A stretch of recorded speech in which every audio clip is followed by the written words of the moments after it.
豪旅游记》第3季。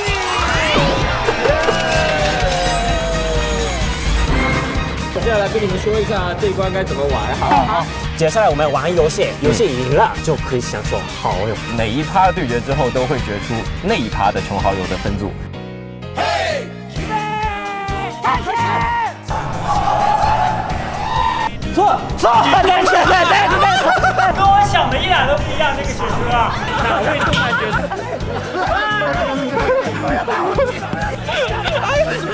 你骗子！你刚刚跟我结盟呢！太过分了，真的是！我觉得可能是他们两个太在了。队伍对决，中国。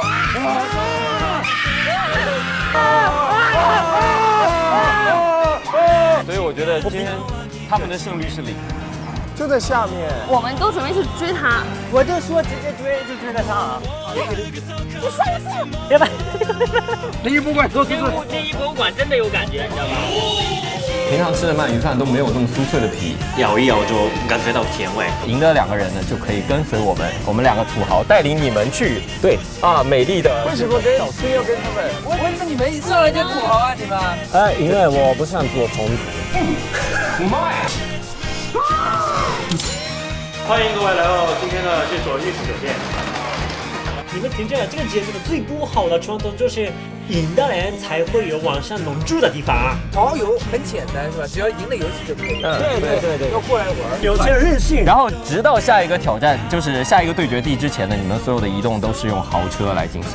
现在你们要好好讨好我们是带领你们去豪游的人，知道吗？不是，主要是大家都是我非常尊敬的人。这个太假了。就那个吗？骑自行车，你看还有这么美丽的风景，多好。这里感觉好惬意啊！是啊。其实我给你们虫子布置了一些任务，不能成功任务的话，就是没有饭吃啊。我怎么又被抓到？这个都是你们，我不想吃这个玩意儿。这过期了吧？肯定过期了。你们要在哪里睡？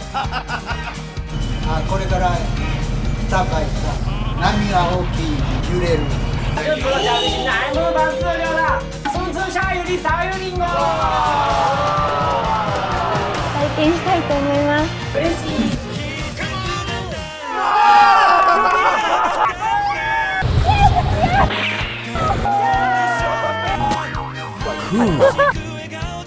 我们不录了。なんか気に食わない。就是说不太开公平，不太公平。今回僕のシーン少ないと思う。你认真的对。山下跟 Pino 这一次真的特别的不要脸。我觉得这一季跟上一季比起来，这一季更丰富，然后并且更有钱了。看完第1集之后呢，我觉得很有趣。Pino 还会在后期加一些他自己的吐槽，我觉得还挺有趣的。我觉得应该不会让咱们失望的，好吧？不会让咱们失望的。大家记得一定要去看这个节目。《熊好旅游记》3月7号会公开，请期待。